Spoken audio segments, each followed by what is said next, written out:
Assalamualaikum warahmatullahi wabarakatuh. Perkenalkan, nama saya Hanum Tria Mufidah, kelas 12 IPS 2, nomor absen 11 dari SMA Negeri Bareng.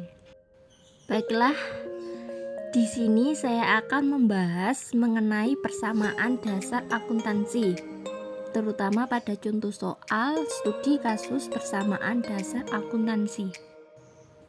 Berikut soal persamaan dasar akuntansi. Saya akan membacakannya.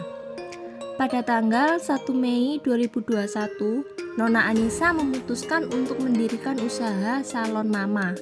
Transaksi yang terjadi selama bulan Mei adalah sebagai berikut. Tanggal 1 Mei, Anissa menyetor uang tunai sebagai modal awal salon sebesar 50 juta.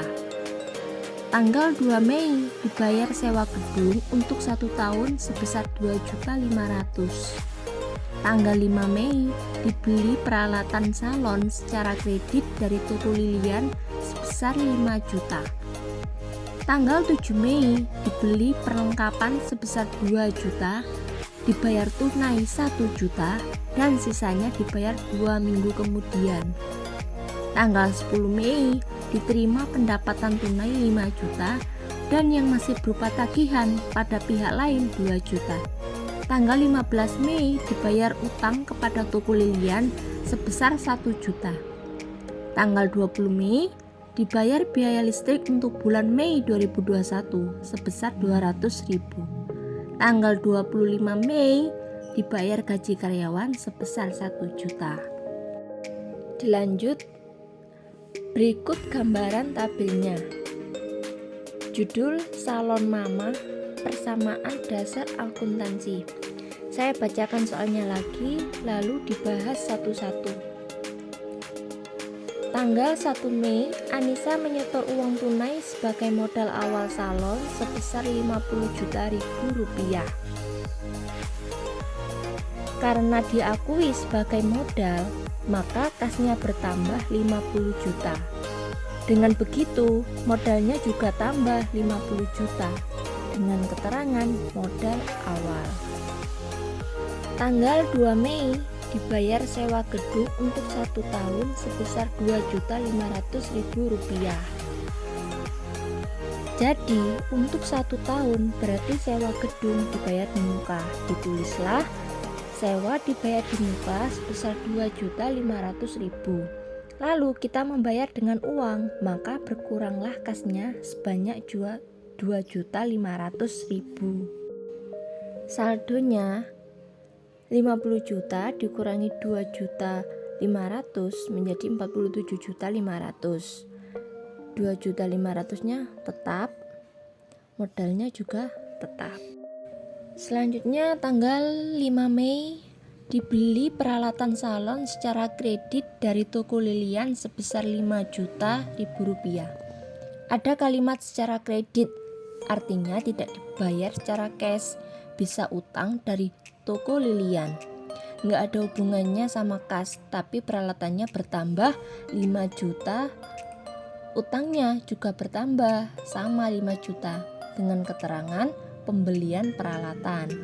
Saldonya 47.500.000 tetap turun, 2.500.000-nya tetap, 5 jutanya tetap, 5 jutanya tetap, 50-nya juga tetap. Tanggal 7 Mei dibeli perlengkapan sebesar 2 juta, dibayar tunai 1 juta, dan sisanya dibayar 2 minggu kemudian. Berarti kasnya berkurang 1 juta, perlengkapannya jadi 2 juta, utangnya nambah 1 juta dengan keterangan pembelian perlengkapan. Dijumlah 47.500.000 dikurangi 1 juta menjadi 46.500.000. 2.500.000-nya turun, tetap, 2 jutanya tetap, 5 jutanya tetap. 5 juta ditambah 1 juta bertambah menjadi 6 juta. 50 jutanya juga tetap. Oke, lanjut tanggal 10 Mei diterima pendapatan tunai 5 juta dan yang masih berupa tagihan pada pihak lain 2 juta. Maka pendapatan uang atau kasnya 5 juta dan yang belum diterima di orang lain 2 juta. Ini termasuk piutang dagang ya. Modalnya 7 juta masuk modal. Dijumlah saldo 46.500 ditambah 5 juta menjadi 51.500. 2 jutanya tetap, 2.500-nya tetap, 2 jutanya tetap, 5 jutanya tetap, 6 jutanya tetap. 50 juta ditambah 7 juta menjadi 57 juta dengan keterangan pendapatan. Sekarang tanggal 15 Mei dibayar utang kepada toko lilian sebesar 1 juta. Kalau membayar utang yang berkurang kasnya, makanya ditulis dikurangi 1 juta. Utangnya juga berkurang 1 juta dengan keterangan pembayaran hutang.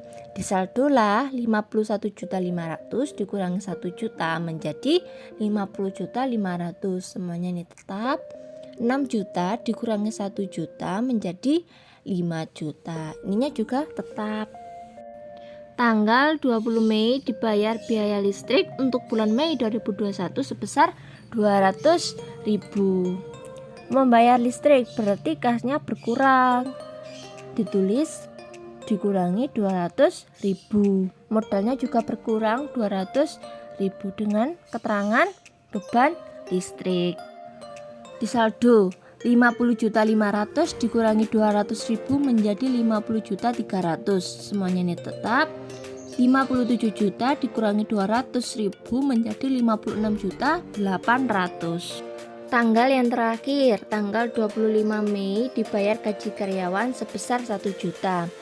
Membayar gaji jadi kasnya berkurang 1 juta. Berhubungan dengan modal juga sama, dikurangi 1 juta dengan keterangan beban gaji. Disaldo 50.300 dikurangi 1 juta menjadi 49.300. Tetap 56.800 dikurangi 1 juta menjadi 55.800. Yang terakhir mencari totalnya. Cara mencari total aktiva gimana? Kas ditambah piutang dagang ditambah sewa dibayar di muka ditambah perlengkapan dan ditambah peralatan. Jadinya 49.300 ditambah 2 juta ditambah 2.500 ditambah 2 juta ditambah 5 juta menjadi 60.800.000 rupiah. Sedangkan cara mencari total pasifa itu gimana? Utang ditambah modal.